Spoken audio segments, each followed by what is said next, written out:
You're listening to Storage Nerds Podcast, where we unravel the best-kept secret of the real estate investing world, the storage industry.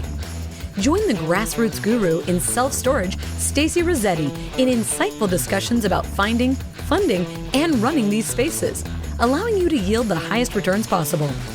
Get your foot in the door on self-storage and discover how to properly purchase facilities, negotiate with sellers, and close the deal without worries. Start unpacking that investment wisdom with Stacy right now.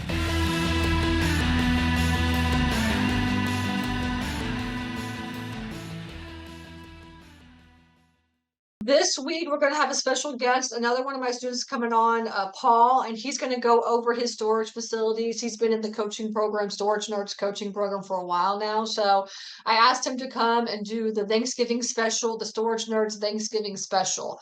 And so he's going to go over like his facilities and how he found them, funded them, and run them. I'm not sure if he's going to do one or all, but I think he owns like maybe 4 or 5 or 6 now. So we'll let him kind of do that. In the meantime, if you want to introduce yourself in the chat, let us know where you're at, what you're doing, what you're interested in terms of like, investing in self-storage. And then, if you have any questions on anything that you want us to touch on, put that into the chat as well too. And then also, as Paul is going through his stuff, then you could just, put all your questions in the chat, and then he can answer them maybe as we go or towards the end as well. So, right. And then Brenda's saying that she's packing, get ready to go to Thanksgiving. I'm sure everybody's trying to figure that out. But for everybody that is hopping on, I appreciate it. And let's just get started. So, Paul, I'm going to make you host, okay? Because that's the only way you can show your screen. And I mean, no, I think you should be able to share your screen. So, see if you can share your screen. Can you say something or no? No. And then, look, Paul's already asking for reviews in his. Actually,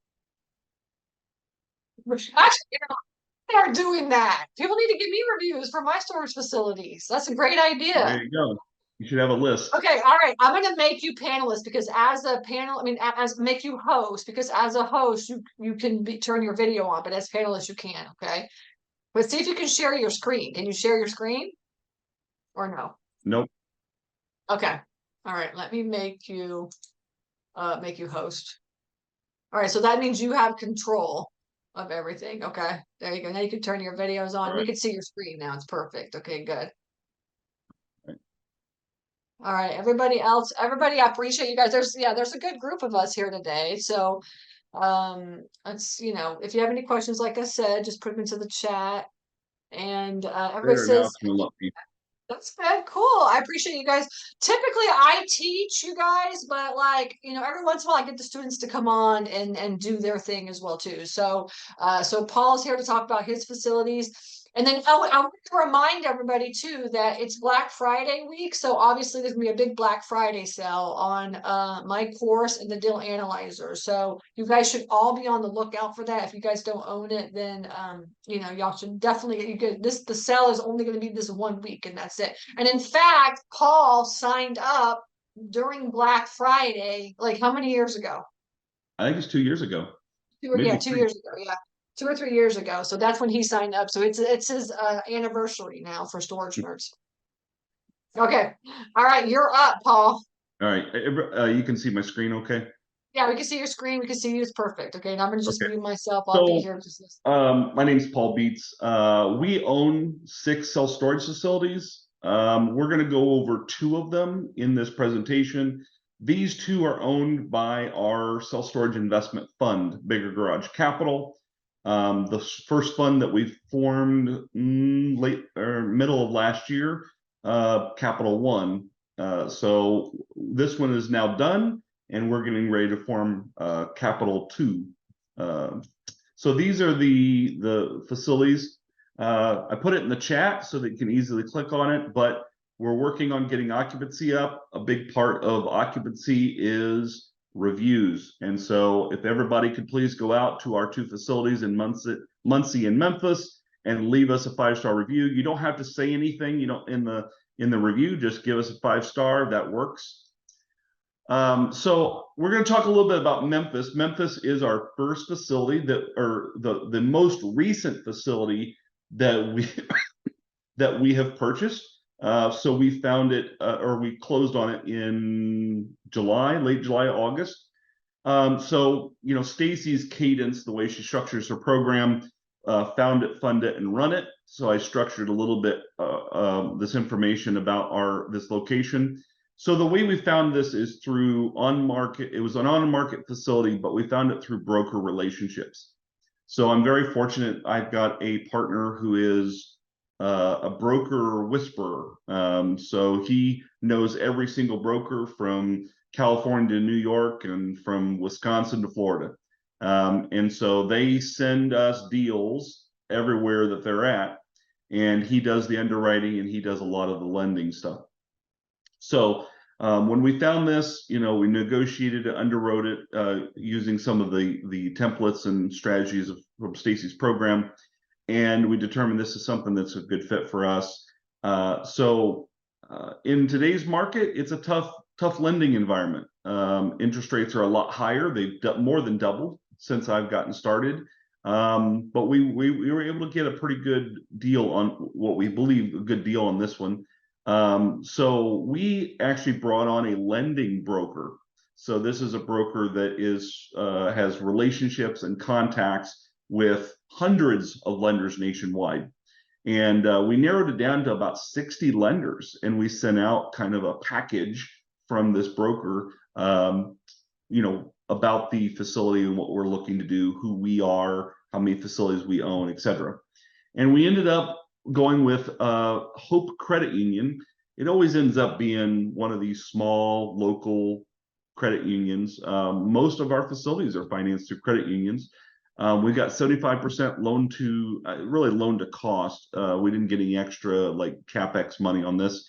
So it's loan to value, what it appraised at. It was at 7% interest rate. So that's pretty high, the highest of all of our facilities. But we were able to negotiate a 30-year fixed, or I'm sorry, the 30-year amortization. And so what's really nice is a lot of commercial deals. They're 25 years, so that makes the principal and interest payment higher because it's divided by 25 instead of 30. So we were able to get 30-year on this, which is really, really nice. So a little bit about the facility. It's got a 3,900 square foot warehouse that will be rented about $2,000 a month. It's got 266 units, 35,000 net rentable square footage, and that includes parking. It's kind of a weird the way you calculate that, because you do think about like how many vehicles are actually parked out there. And then it actually has an on-site billboard that is rented out for additional income. So that's kind of nice as well.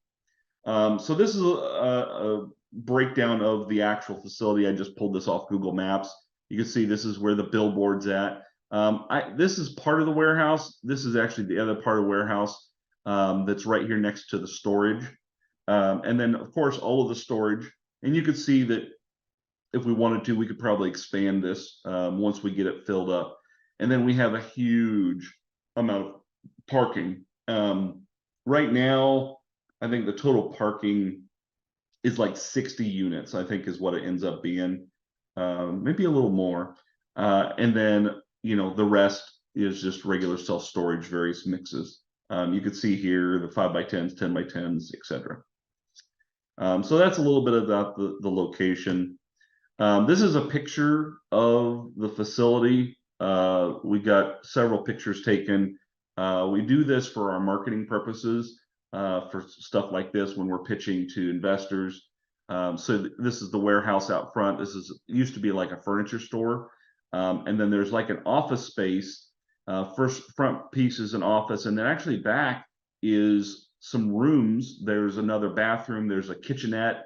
There's actually 2 rooms back there. We're using one for our IT closet. And so it used to have an on-site manager that lived in this building.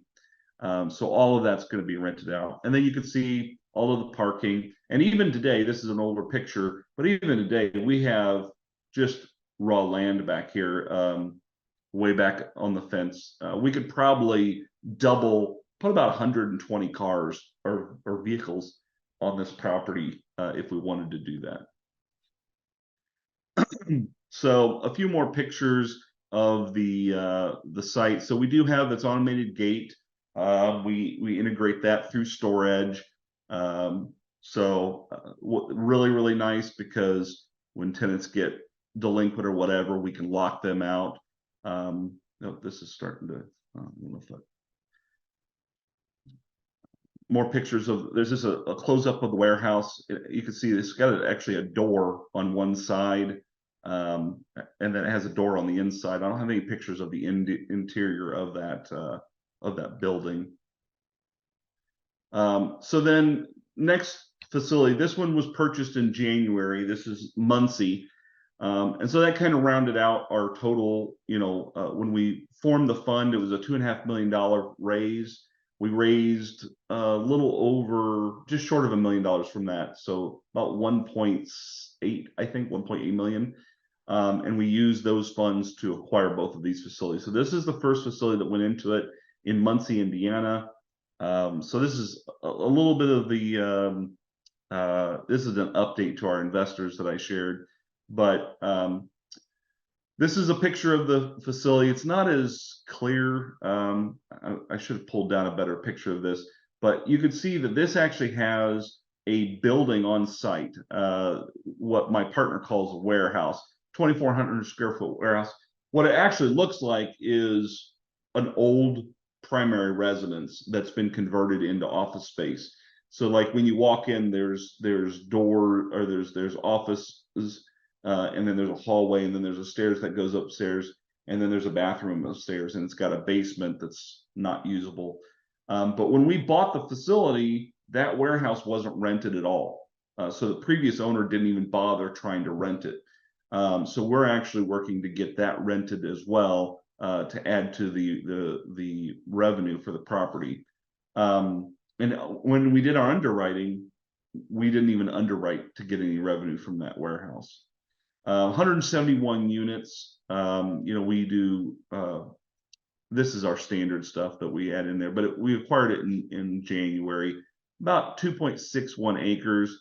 There is room for expansion, but I don't know if we could do another building. One of the things that we're looking at doing, if you can see here on this blurry diagram, there is some space on the end here where we're talking about doing some parking. So that's one of the good things when you have extra space that you might use eventually for expansion, is parking is a great way to monetize that empty space. We haven't started parking anything out here, but we could expand this property if we wanted to. And this is some pictures here. This is a new sign we put out, one of the buildings, and then you can see this is a picture of the front of the facility. And then when we purchased this, it has an automated gate, again, integrated through StoreEdge, just exactly the same. You can see here, this is the warehouse that is or half of it. But when we bought this, it had a kiosk, and we don't really do kiosks at any of our facilities.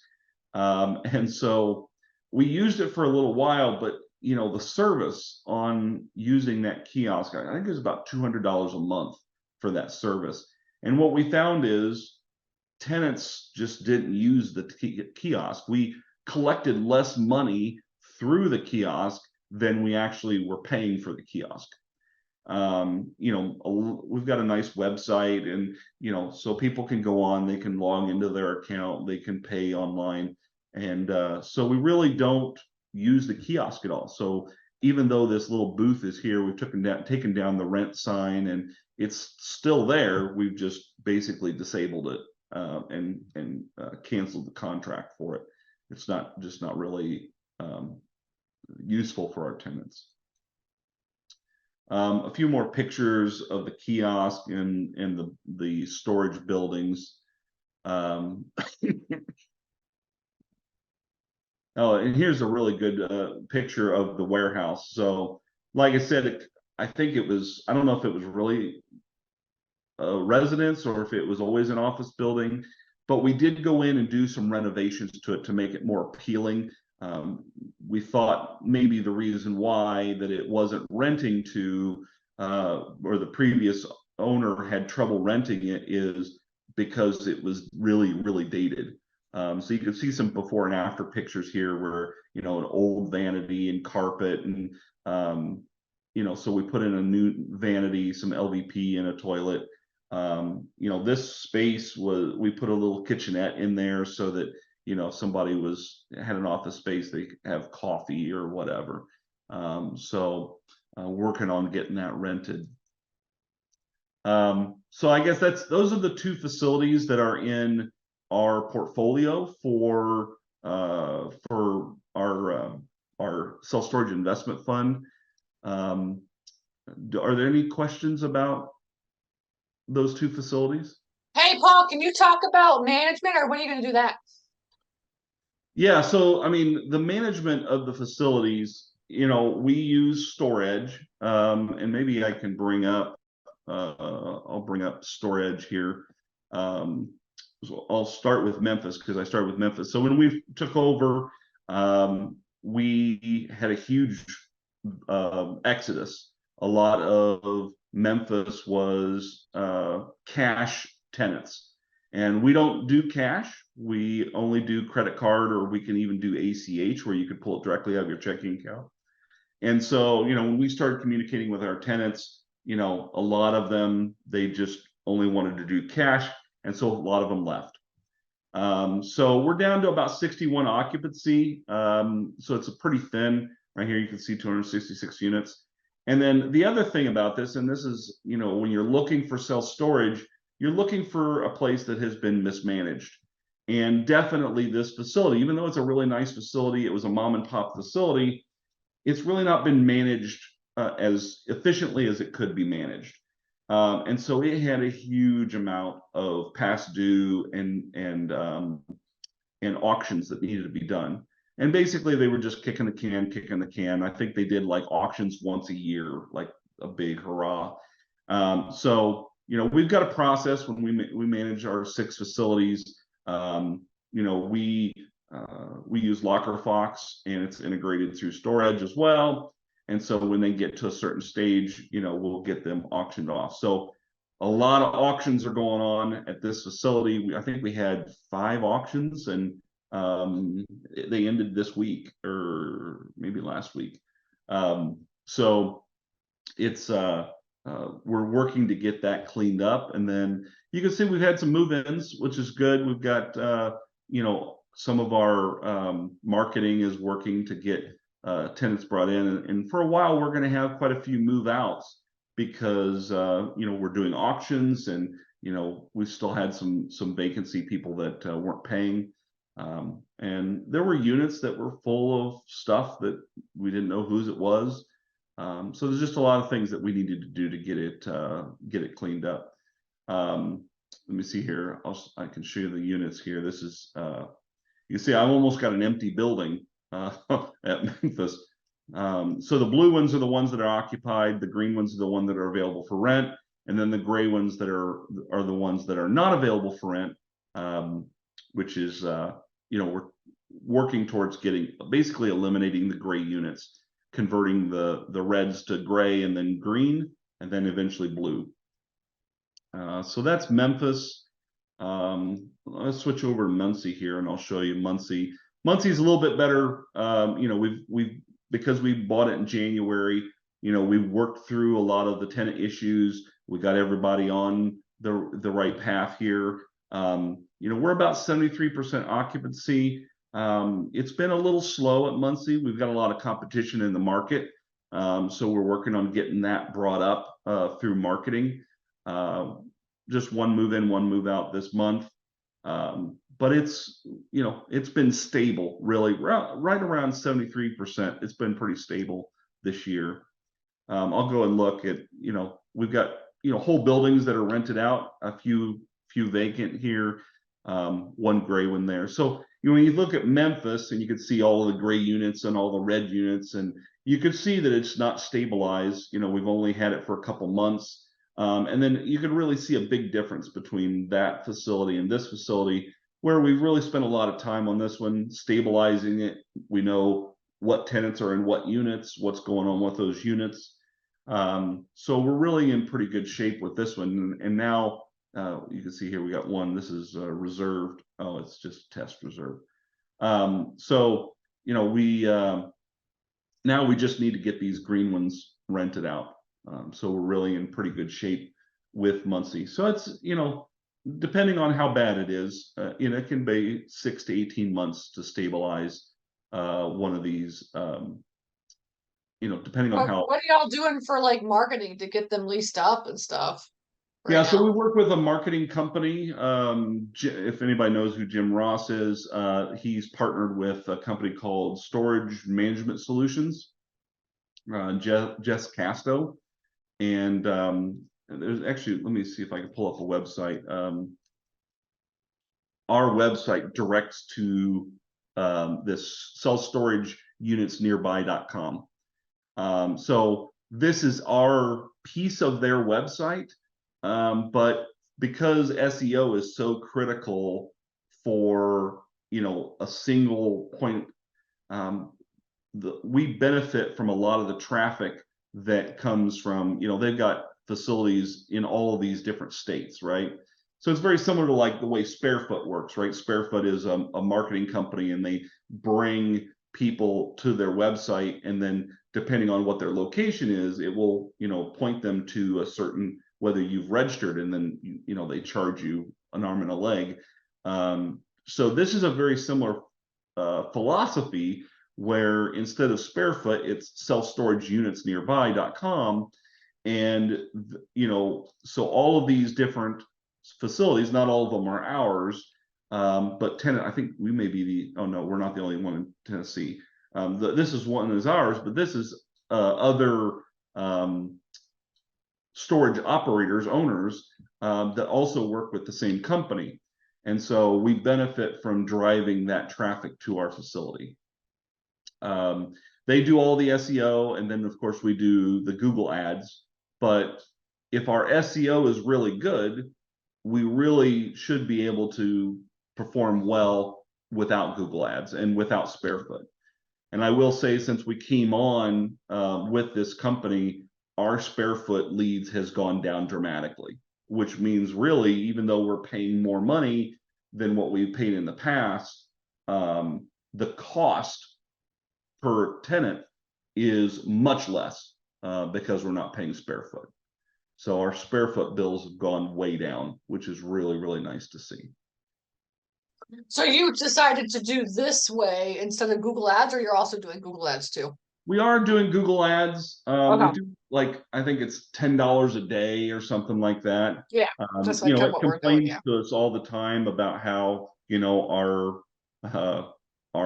ad budget isn't high enough, and it's it's limiting people seeing our facility. But the truth is, a lot of people finding your facility, it's organic activity. So one of the things that helps our search engine optimization, and the reason why I ask for reviews, is as your facility gets more and more reviews, that tells Google that this is a real facility. They mean business. They're doing business. People are interested in our business, and so that raises us in the rankings. And so reviews are even better than paying pay-per-click through Google or other marketing. So that's the organic optimization that we're trying to go down. What about so I mean, this type of marketing is something that you can afford with what size of a facility? Yeah, I mean, I think you let me say this. You need to have what we've determined based off our footprint. I don't know how I would say, when I look at our cost profile. So the way we manage our facilities, we have standard operating procedures. We have standard vendors that we work with. So we have a camera vendor that is all of our facilities. We use storage at all of our facilities. We use storage, their access control at all of our facilities. And so it's really a common cost profile or expense profile across all of our facilities. So when we look at our cost profile, what we've determined is that we really need to have at least 100 units.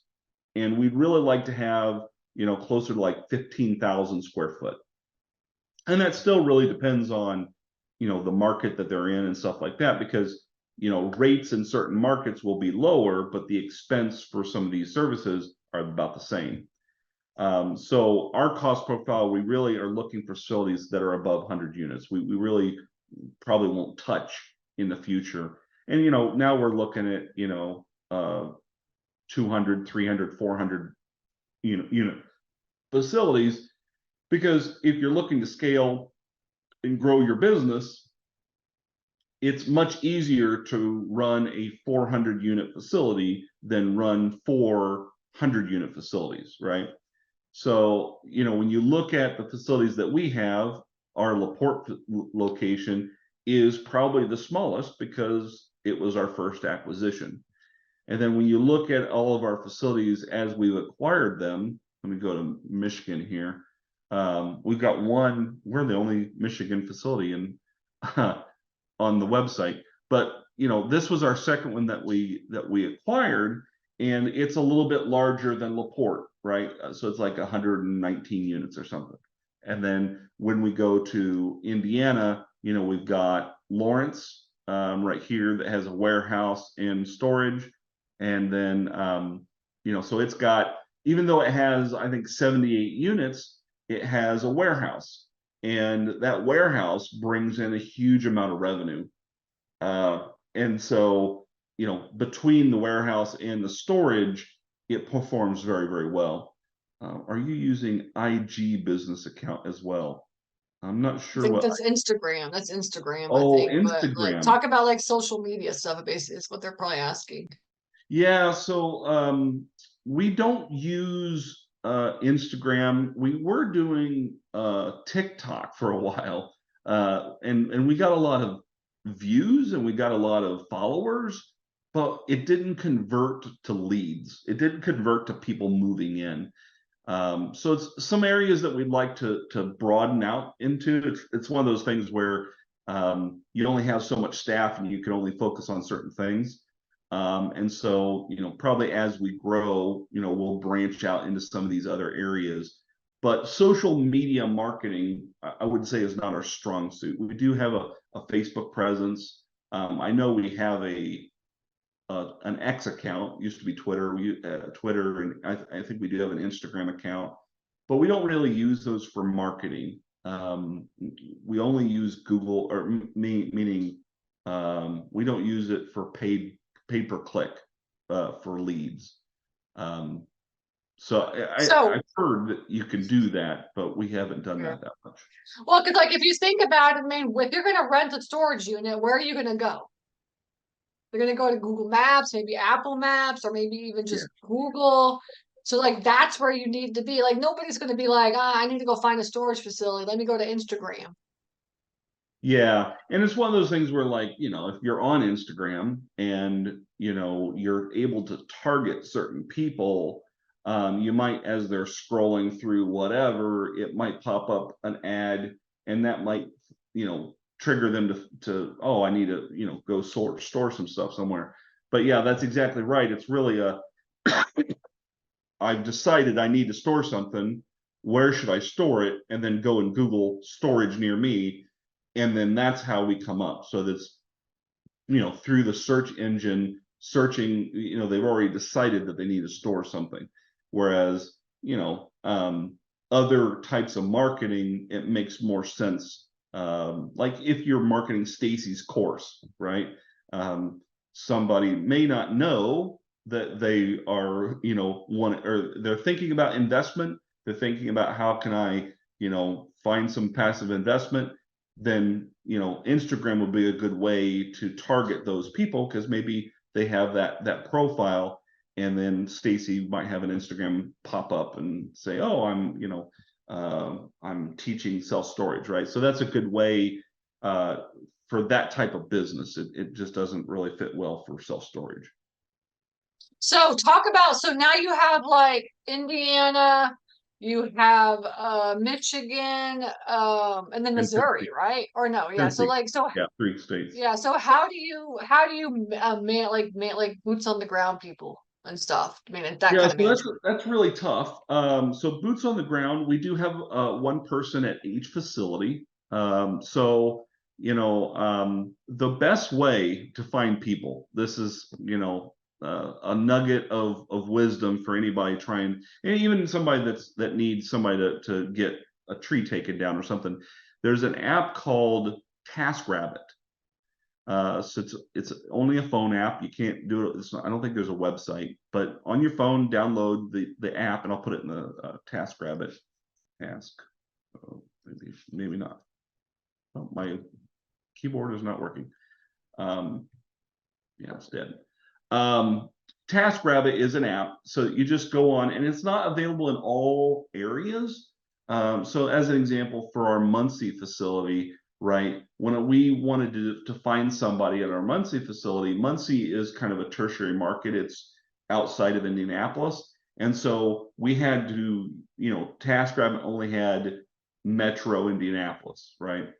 But in Memphis, we were able to find somebody because we're within the Memphis, area. And so the way we've always done it is we'll just put in there, we need units cleaned out, or we need door repair or something like that. And we'll basically hire them on the platform. We'll hire them on the platform. They'll go out there, they'll perform the work, and then we get their phone number and we get their contact info, and we just start a dialogue with them. And depending on what their situation is, if they're on TaskRabbit and they're doing these odd jobs, they don't have a main W-2 job. They're just, it's almost like Uber drivers, right?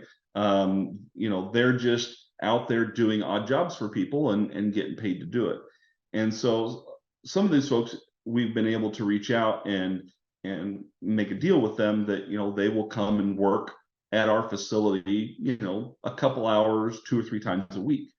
And so I would say 3 of our 5 facilities are our boots on the ground people came from TaskRabbit.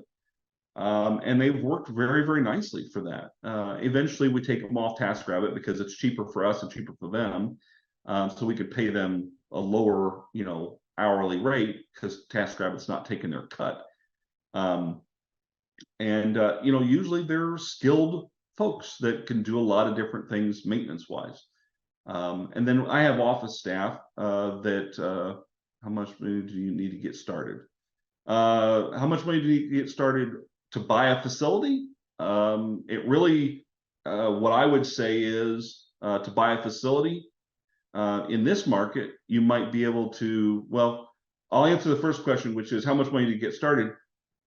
Depending on where you're looking and in today's market with bank rate or lending rates so expensive, you ought to be able to find a seller finance deal for low or no money down. There's a lot of seller financing deals out there. We've heard in the mid 2000s, people picking up facilities for nothing down. But typically, depending on the size of the facility, they're going to seller finance deal or even a bank deal. They're going to want 25 to 30% down, right? And you might want a little reserves for maintenance or to stabilize, right? So if you're buying a facility that's $100,000, right, you're going to need, $100,000 or $200,000 down payment. Now, if you're asking about our fund to invest in our fund, minimum buy-in's 50,000. And I think Stacy, I think yours is 25. You were taking Mine was 25, but my offering is closed now. Is your offering still open? No, our offering's closed, but we're just about to open up a new one. Oh, cool. Good. Okay. Yeah, so That's good.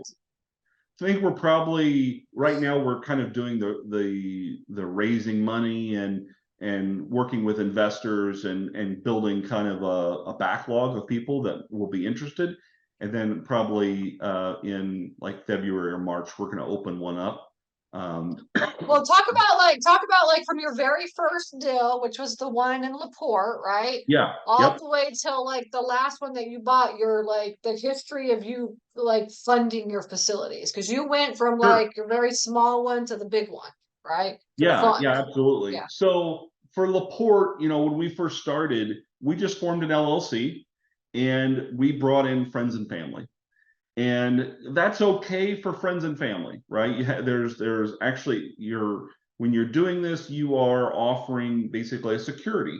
And so if these people that you're raising money from, if they're not friends and family, you've got to be very, very careful not to run astray of the SEC, Security Exchange Commission, because you really are offering a service or a security, like a stock, essentially, right? But LaPorte, I think we bought it for 450, and then we built two more buildings, and so the bank financed 80% of the purchase and 80% of the build out. So I don't remember how much we raised, but it was $200,000 that we raised for that facility. So it's a very low raise. We only have two investors, and it's just so four people total, and they're all people that we know, right? But when we went to Carlton, which let me here in Michigan, so the Carlton facility, we raised quite a bit from friends and family, and really it was I would say extended friends and extended family. So again, it was an LLC. We've got maybe six investors, and we bought it for 700,000, I think. And it needed about 100 or 200,000 so I think we raised maybe 400,000 for that one. And then moving on, the next one was Lawrence. So Lawrence is much bigger. Lawrence, here in Indiana, Lawrence was more than $1 million. It was our first $1 million purchase. I think it was 1.2. We did it with bank financing. There really wasn't a lot of CapEx. It was really in pretty good shape. And so I think we probably raised maybe another 400 for that. And again, it's in an LLC. So, and then we did one more. Did one more, which was Whiteland. Well, so this one right here, did you get a you got bank financing, We so did. you We just did. needed the down Yeah, payment. It all of wasn't these are. mismanaged or anything. You could just get it financed. No, so that's, when you guys are out looking for deals, that's one thing that I really stress is, there are deals out there if you're looking in the right place. So this facility, I'm trying to think here if I've got, just let me pull up here.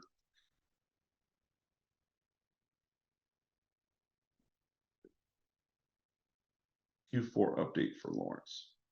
So I think I've got some pictures here. We do these quarterly updates for our investors. And so, I don't have any pictures of the warehouse. So the warehouse was rented out to a doggy daycare. You could see these little suites that they built in the warehouse. They've got like pictures and stuff. But anyway, when we bought this place, it was being marketed to industrial warehouse buyers. And it was basically, it has this huge big warehouse. It had two big overhead doors, and it was being used by like a mail company, like a virtual mailbox company or a shipping company. And it was way below market.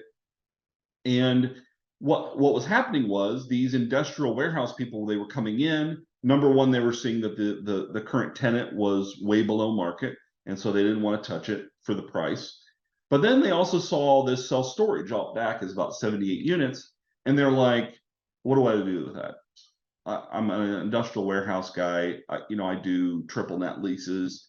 I don't want to deal with tenants. I don't want to deal with self-storage. I don't want to deal with any of that. I don't even know what to deal with it, right? Because a lot of them, if it's not your niche, it's trouble, right? So we came in, again, this was a broker relationship. My partner is the broker whisperer, and it's in our home market. And our home market is in Indianapolis. And so what happened was our broker brought us in, and we were the first self-storage buyers to ever look at the deal, to ever walk through the deal. And when we came in, we said, oh, look, it's 100% occupied. And the rates were way below. He'd never raised rates the entire time he owned it. So for like 10 years, he'd never raised rates. So they were way below market.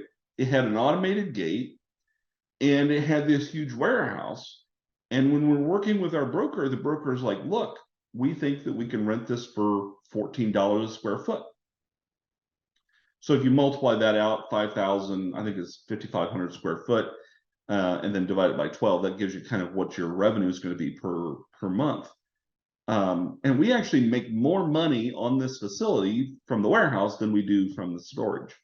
And because the warehouse is triple net and the utilities and stuff are almost nothing we don't pay any expenses other than taxes and insurance on this property.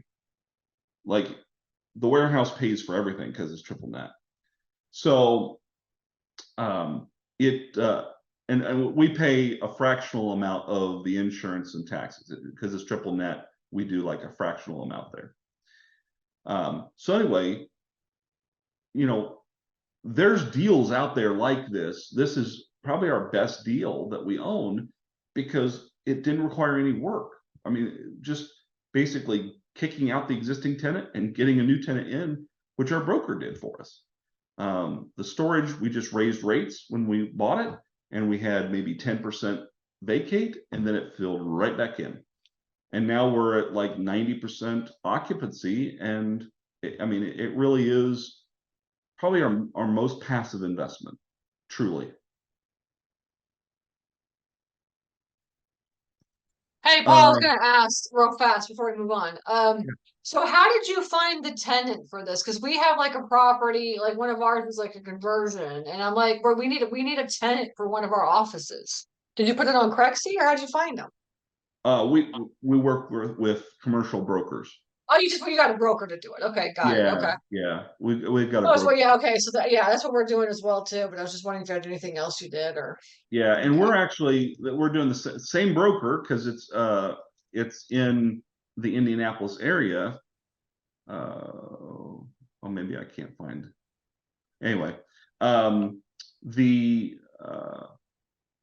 broker is leasing up. The reason why we bought Whiteland is there was a couple issues where there was some environmental concerns. There was nothing proven, but there were environmental concerns, and people didn't want to jump through the hoops to figure out what the environmental concerns were.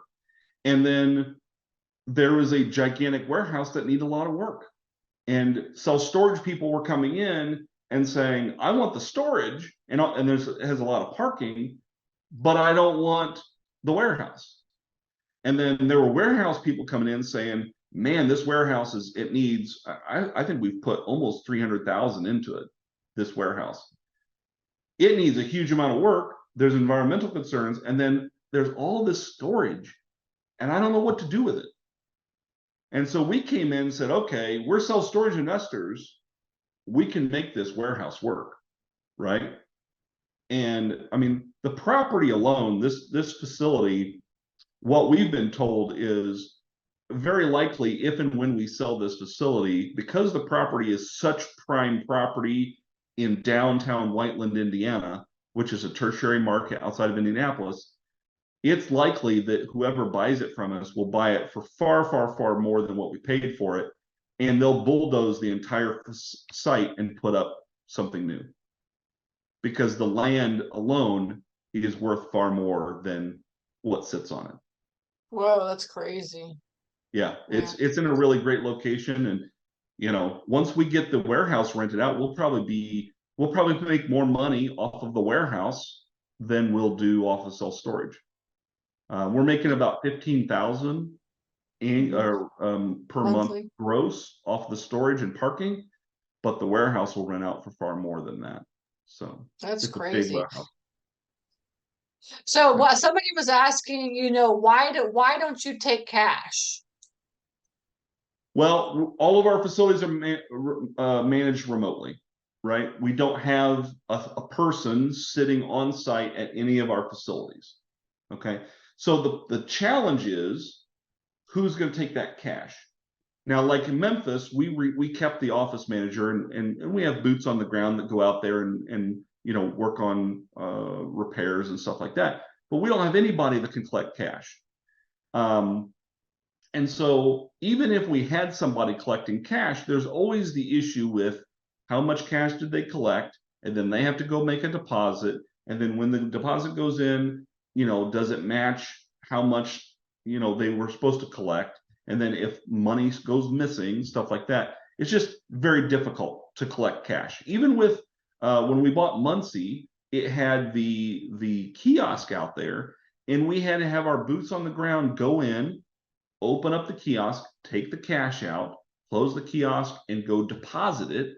And then we had to do, the kiosk did connect to the storage, and so we knew how much cash was actually collected. But it's just a hassle to transfer that money, that physical money somewhere. We don't do checks either, by the way. We've got a couple tenants that pay $15 a month to be able to pay us by check. But other than that, we don't do checks either. And so cash is just kind of a hassle, and we don't have anybody on site to collect the cash. And even if we did, it's, how to get it into the bank and make sure that, there's, so many dollars when it was collected and then so many dollars deposited. There's just a lot of overhead with trying to manage cash. And plus, I mean, most tenants will do a credit card, a debit card, ACH from their checking account. I'd love to see storage do like PayPal or Venmo or something. I'd love for them to offer that, but right now they don't offer anything like that. Yeah, that's a good idea, actually. They should be able to just, do Yeah. that. Why can't they do that? I suspect that they've made arrangements with merchant processors. Merchant processors make a lot of money, and merchant processors don't want to share that revenue or split that revenue. And so I would imagine Storable, the parent company that owns storage and a lot of other things, I would imagine that they've made some kind of a deal with those merchant processors that they won't ever offer PayPal. Yeah. I've never made the request to storage, no. So I could put in a request. Well, pizza beta tester for storage. So let's get him to put this word in. He knows the owner of the company. And we've actually had quite a few people, quite a few tenants ask us if we'll take PayPal. And so it's like we should be able. I wonder if there's a way, like, well, you don't. I think. Do you guys own your websites? Because we own our websites now. Yeah, you guys do. I wonder if there's a way to embed like PayPal on our website as a button. Yeah, but just keep in mind that even if you accept it that way, it doesn't go into storage. It's not integrated through storage. So then you have to have the oversight and the linking. Yeah. They pay through PayPal. Now we've got to update it in storage, and probably in storage you'd mark it as cash. And it's just disconnected from storage. Yeah. And the convenience and the ability to just run reports out of storage. This is what we collected in my bookkeeping. This is what we collected. It's just very seamless, right? And in our business, the way we're trying to run this, we're trying to run it very lean. We try to run it in an automated fashion as much as possible. That's why we do integrated with Storable. All of our gate systems are integrated. Our camera systems are integrated. Everything is integrated and automated. And so, you can really go like on here, I could click on this unit and I could rent this unit, and I could get my Da Vinci code. I could get my gate code. I can move in without ever talking to my staff. And it doesn't happen all the time, but it happens 20-30% of the time. And that's people, it's basically a no contact sale, or no contact new tenant. And if we can reduce, we try to get everybody on auto pay. We incentivize our tenants to be on auto pay. We try to get people, even if they're not on auto pay, we try to get them to use the website to pay their bill. We penalize them if they call us to make their payment. It's $5 to pay on by the phone, because we're trying to get everybody to be self-sufficient and pay their bill, and as much as That's a possible. good idea. So you charge for people to pay on the phone then, We $5. absolutely do. If you We like to pay on the phone, it's going to cost an extra $5. Yeah, I mean, Yep. other companies do it. Why can't we do it? Oh yeah, and my just a sidebar or go down the rabbit hole. My mom, we're trying to book travel for her on Spirit Airlines. If anybody's ever called Spirit Airlines to talk to somebody, they don't charge you, but they're going to leave you on hold for literally 30 minutes. I was on hold with Spirit Airlines. My team, we answer the phone. If we don't answer it when it rings the first time, we'll call you back almost immediately. So in my mind, our service is so much better than a lot of those out there that make you sit on hold and wait, right? So it costs money to have a staff that is answering the phone regularly. And so to reduce the need for that staff, to reduce and to have them focused on other things to build our business, we charge for taking payments over the phone. I like it. And then how do you incentivize people to do auto pay? Well, we offer them basically two ways to pay, right? They can either log into the website and it's free. We'll spend all the time in the world to help you get on the website. And a lot of times it's, I don't want to go on the website. I don't know about the website. I have a phone. I can't do it, whatever. Then we say, okay, you can do auto pay, and we'll put you on auto pay. If you call in and say, just put me on auto pay, it's $0, right?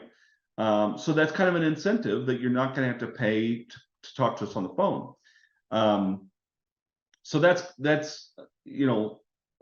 and then when the auto pay runs, they don't have to call and talk to us. So one final question before we end is like, what is your goals now for this next year because of the market, how you see it? I mean, are y'all going forward, buying some more deals? A lot of people are bowing out, I think. So what are you thinking about the next year or two? I'm seeing a lot of deals. It's one of those things, and Stacy, you know this, right? I've got the capital to buy, but I don't have any deals, and now I don't have any capital, and there's deals just coming out of the woodwork. And so right now we're raising capital. My partner and I, one of the reasons why we wanted to come onto this podcast, we want to get our names out there. I've got lined up all throughout December podcasts that I'm going to be on. We're reaching out to folks that stock market's okay right now, but who knows in the new year. We pay our investors, over the life of their investment, 15% annually. So that's a huge, like if you've got a self-directed IRA and you're getting a measly 8%, and then you're going to have to pay tax on it when you pay, if you invest a Roth IRA, it's tax-free 15%, annually. It's a great way to invest. And so we're raising capital right now. And then once we get to certain critical, basically commitments, we're going to open up our fund probably in March. And then we believe that, there's a lot of deals out there now. Stacy, I know your acquisitions team has a lot of deals out there. We've found our own deals out there. There's a lot of them out there. We're seeing a lot of seller financing because owners are having trouble moving their, selling their facilities, because bank financing is now probably closer to 8.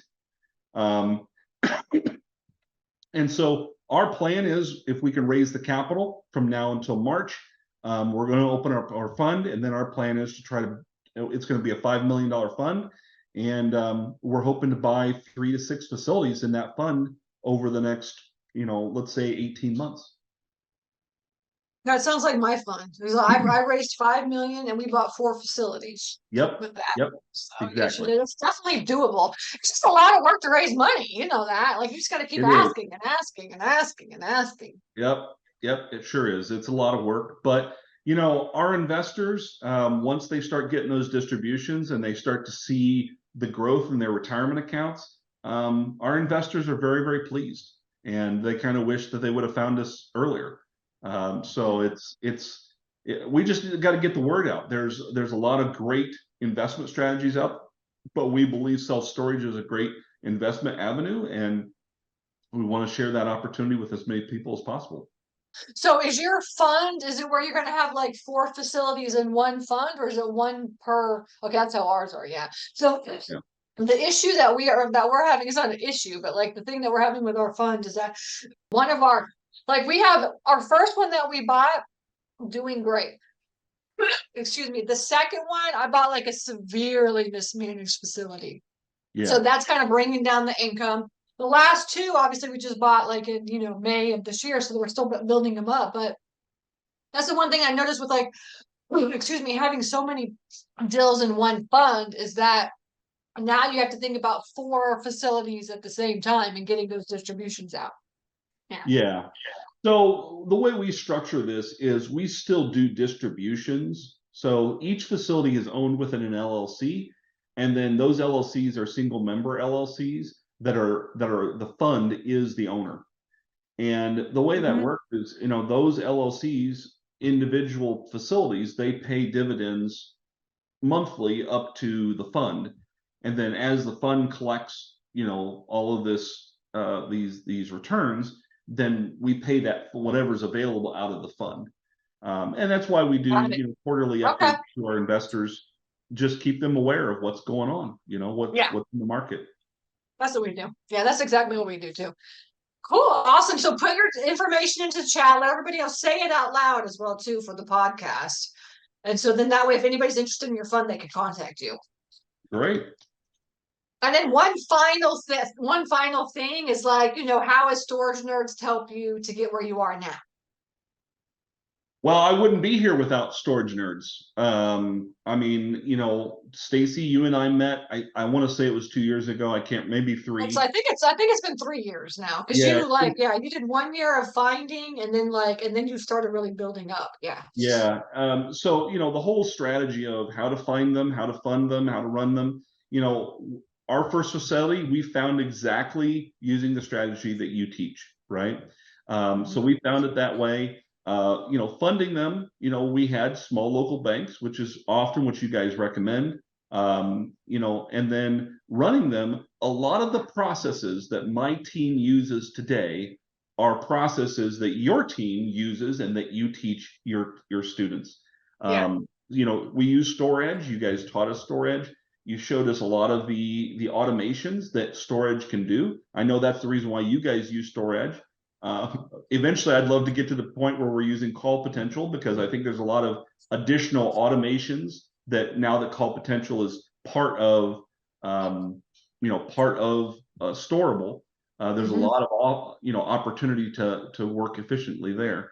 And then we have the facility owner mastermind, which I think is really, I love it because everybody gets to tell each other what they're doing. You get some good tips, I think, from the facility owner mastermind as well. I've tried to attend those as much as possible because, obviously it's a different group, and a lot of us that are running our own facilities are having very similar, if not exactly the same issues. And so I do really appreciate that separate facility owner operator group that you host, continuing to add value to my business. Yes. Yeah. Okay, good. Awesome. Well, we appreciate it. Thank you for hopping on, telling everybody your story. And everybody else, you guys all have a great Thanksgiving. All right, contact Paul if you're interested to put some money in his fund. And hopefully you guys be aware of the Black Friday sales that are coming out. And I'll see you guys next week, okay? All right, thank you, Paul. Thank you for joining us for this episode of Storage Nerds. Hope this informative conversation inspired you to go out there and jump into this highly profitable business venture that people rarely talk about. Get more tips on storage space investing at www.stacyrossetti.com. Don't forget to subscribe to the show and leave a rating. Together, let's build that thriving passive income one storage space at a time. Until next time.